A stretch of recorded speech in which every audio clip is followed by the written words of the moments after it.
bikwata. Bino byonna bisobola stories zino okuvaayo bulungi ng'abantu baffe tubaleese n'ebweru gye bawulirira safe okwogera ensonga zino, kubanga e Kampala we tuba tuvuddeyo okubyogera ne media ezimu tezibijjaayo engeri gye tuba tubireese. Tubadde n'enkiiko ez'enjawulo bwe kyatutuuse wano wamu n'abakungu ab'enjawulo aba human rights indoor meetings. Ne tuba n'enkiiko ez'Abannayuganda abawangalira e Kenya, ne tuba n'enkiiko ez'Abaganda baffe abadduka e Uganda okusobola okujja okuyita mu kikanga bwekyo kye baayitamu. Ne tuba n'enkiiko eri ebitongole ebya Nakyewa, ne tuba n'enkiiko ne Bannakenya abaagala Uganda, abaagala obuntu, humanity first, okulaba nti balumirirwa eggwanga oba ensi n'omuntu okusobola okubeera n'eddembe lye okubeera mu nsi ye nga mulimu nga bali accountable, abakulembeze bali accountable eri abantu, naye n'enfuga y'amateeka nga weeri. Tubadde n'enkiiko zino zonna zibadde za mugaso nnyo, era kye tuzza ewaka ne plans ze tukola. Ffenna tukimanyi nti mu diaspora, aba diaspora bakoze omulimu munene nnyo, era olunaku olwaleero gavumenti ya Museveni tekyasobola kuvaayo kulimba nsi nti biri bulungi ewaka ewaffe Uganda, kubanga ttiimu za diaspora zikoze omulimu mulungi ate munene nnyo okulaba nti zirabisa General Museveni. Mu kiseera kino tubeetaaga nnyo kubanga nate dictator asiiwuuse nnyo empisa, asiiwuuse nnyo empisa era takyatya. Weewaawo tuli bavumu kubanga enkiiko zino zonna zituwa essuubi. Tutegeka era tuli bavumu nti General Museveni tujja mujja mu ntebe. Weewaawo tetugenda kuzikiza, tugenda kusigala nga tukola buli kimu. Nga Minister wa Presidency ne Security tuyina abakosefu abaava okuva mu kalulu mpaka nakati be bakyakwata abayitirivu nnyo. Tukyakompilinga lists buli lunaku tufuna reports empya kubanga ate drones zizazzeemu, naye ate ffenna tukimanyi nti e Uganda tetulina judiciary ekola bulungi, tetulina na parliament nze gye ntuula ekola bulungi, kyekimu ne executive. Ky'oba olaba tugenda ne twogera ku nsonga zino ne zitavaayo. Twetaaga total change of the system, total change.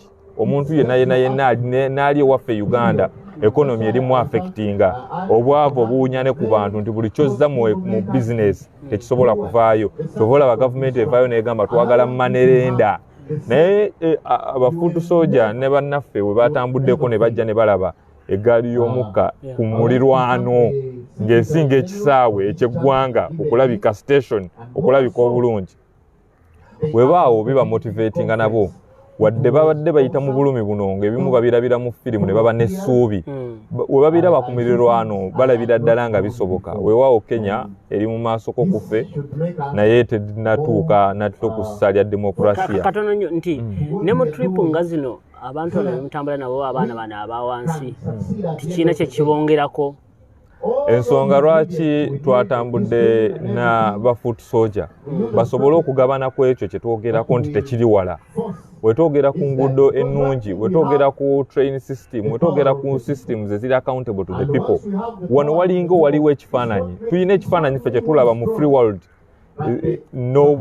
obwenkanya mu bantu, naye abantu b'engeri gye basobola okubeera supported by their own country oba their own governments, n'okulaba nti abantu basobola okukula with merit, n'okulaba nti enfuga y'amateeka esobola okuba respected, n'okulaba nti kitta abantu n'obwannakyemalira busobola okuba nga tebuliiwo egavumenti n'ekyuka mu mirembe. We bajja mu nsi eno baddamu essuubi era ne bakitwala nti tusobola. Weewaawo babadde babiraba mu sineema, kati biri wano kumpi. Ensi ezitwetoolodde zonna zitusinga okuba advanced mu ngeri ya governance ne mu accountability mu bantu ne bye bakola infrastructure, okulaba nti gavumenti estandinga ku pillars essatu ezirwaninga okulaba nti omuntu abeera obulungi mu nsi yaabwe. Ensi zino zonna ziri ku lugendo era ziimprovinze, naye kikwewuunyisa nti ate omuntu aludde mu bukulembeze ebbanga lino ate ne bano Bannakenya balina omulimu munene nnyo okulaba nti bakoma ku pulezidenti waabwe okukolagana nnyo ne dictator nate okumuyita oba taata wokutta economy, taata wokutta abantu, taata wokutta pillars za government ezirina delivering eri abantu. Tulina omulimu munene nnyo nga Bannayuganda, naye kye mbakakasa nti buli nkiiko oba buli lunaku buli kye tukola kyonna tubawa obweyamu nti General Museveni tugenda kumujjako tubawo obweyamu nti tugenda kukola buli kimu okulaba nti nate gavumenti eno eya General Museveni etulugunyiza abantu ebasibye mu bwavu ebaliisizza looni ezitali favorable ku ggwanga esse enfuga y'amateeka nonno bye tulwanira ly'eddembe lya bulijjo buli muntu lyalina okufuna nti nate tugisuula tetwebase olugendo lubadde lulungi nnyo era twebaza omukulembeze waffe kubanga okuva wano nate agenda ku miitinga ttiimu ya South Africa okubeebaza buli we beekalakaasa eyo babeerawo ne statement gye baweereza olunaku olwaleero General Museveni takyasobola ku accessinga ssente mu loans mu ngeri ey'enjawulo okubanga tasobola kufuna sente nga teziriko condition. Uganda eba bajiwola sente bajiwa ku sente nga kuliko conditions nti oyina okurespectinga human rights, oyina okurespectinga sente zino zirina okukola ekigendererwa kyakyo. Naye gavumenti ya Museveni ebadde yakitwala bwetyo nti babawa looni yakola nguudo ne badda mu kukola ebivulu ne mutabani we ne badda mu kukola ebintu ebyenjawulo ebyeyamba bo balya 80% ne bazza ggwanga 20%. Ekintu kino gavumenti terikyogera naye gavumenti ya Uganda olunaku olwaleero eri bankrupt, eri very bankrupt. Kyova olaba looni bazisabira ku rate ya waggulu ate bwe bamala ozifuna ne balyoka ba throwing parties ne balyoka basindika sente mu kola mariners okugeza ng'emunyonyo sente empitirivu nnyo kyetasobola kukkiriza naye tugenda kukolera wamu tubasaba mugane kuggwaamu maanyi tubasaba tusigale nga tutambulira wamu tubasaba tupulaninge tulowooze buli omu abeeko n'ekyayongera okugattako weewaawo tulina essuubi kubanga tukirabyeko abantu baatulonda abantu balonda omukulembeze waffe era abantu amaanyi g'abantu gasinga amaanyi g'emuntu. Briefly summarize for me the situation of security in Uganda compared to Kenya and the human rights in Uganda compared to Kenya. Well, I must tell you that the human rights violations in Uganda are very worse. In Uganda, it is a situation whereby women are raped because of supporting a particular party. People are arrested and abducted. People are tortured and people are killed. We saw a story of a young man who witnessed a killing of a colleague, and after he was forced to take blood that contained HIV. So that is how worse the situation is back home. They have raped women in drones, and these drones still operate. But whether the rest, we see that our country, Uganda, even to the commonest person who is not even involved in politics, either way, he will be affected by the economy. Either way, he will be affected by the police and the military who would be operating and arresting people without following the rules of the law. He will be affected by the systems of people that cannot be checked, security agencies that do not cooperate and steal and rape and destroy people's property. I want to tell you, Kenya has improved when it comes to the human rights. That is why the Human Rights Commission of Kenya was in position to host the opposition of Uganda in Kenya. Well, our Human Rights Committee, I must tell you that is not in operation. And every time it comes out either on the floor of Parliament or to the Committee of Human Rights in Parliament, it will defend the regime. It will never come out to make sure that it speaks for the human rights violations that are taking place. It sidelines with the regime. That shows you that the Human Rights Committee in Uganda and the Commission are literally doing nothing. They are all serving the dictator. He has been there for so long that every system is up to making sure that he stays in power. Well, our obligation is to say that we fight hard, we organize more, and to see that even the disabled, literally every human being can stay in a free world where humanity is first, and that is our obligation as a people power to say that the human rights are respected. Finally, the common man of marking East, West, common man of Tambara, Yumbe, Arua, how can he or she benefits from this continuing travels, continuing tours in foreign countries as leaders of NUP? Take an example. You've been in Kenya for almost like a week. Most of you as leaders, though, publicly, you've been seen 3 days and 4 days. Now, how would this contribute to the struggle of Uganda? Because it does not take only Uganda to throw a dictator. It takes the whole world to make sure that we have the rule of law everywhere. Humanity should be everywhere. Peace should be everywhere. Let it be in Ukraine today. There should be peace.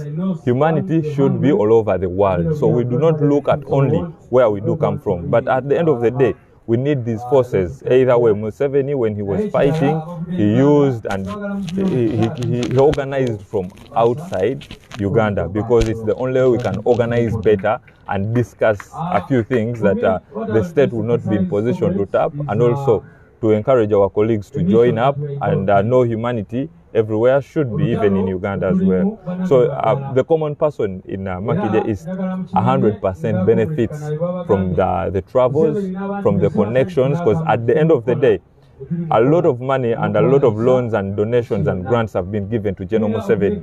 Neither does the common man benefit from it, because 80% of the loans, 80% of the grants given to General Museveni are literally stolen. They take 80% and decide to give 20% to back to the system, or to not even 20%. But it's very surprising that our neighboring countries, so when leaders come and benchmark, this is more of like benchmarking. When we talk of human rights commissions, literally people back home may feel like it's we are talking of something that is impossible, because they have been oppressed for a very long time, and now they are feeling comfortable and to be silenced and keep quiet in such situations. Well, I must tell you that for the people we have moved with, they have seen a proper system, or an improving system of human rights and how people can live in a free world. Thank you, Honorable Nyoko, for your time, and we shall always have you on Ghetto TV for more engagements. Thank you for your time. Yes, for those of you who have been following us on Ghetto TV, I think it's the end of a 3-day conference. Has been a busy day since on 16th, and today is 19th. We've been really busy. We started from Nairobi, and yesterday we traveled to Mombasa, and today we're in Mombasa. We started with a human rights meeting in the morning. You had the president himself and the ministers and other honorable MPs and other leaders escorting him to that meeting. After that, immediately he was here, and as of now he has left to Johannesburg. We really thank you so much. We don't take it for granted. Thank you for loving Ghetto TV family. Thank you for loving National Platform. Thank you for loving Uganda. Thank you for loving. Nice. To make sure that we liberate our country, Uganda, we are still meeting up different stakeholders in Kenya to make sure that we fulfill and arrange on the arguments that at the end of the day, Uganda benefits as a country, but as well our neighbors feel free to see a united East Africa, a united Africa, and a more responsible world. So thank you so much. Let me leave you from here. It's really, we still have a lot to show you, but as of now, I should say thank you so much. Mwebale nnyo okutwagala era tubakiririzamu, mwebale nnyo tukiririzamu banji webali naye oba oliawo ezo pages za struggle muzikiririzamu ate mutwamanyi. Really thank you so much.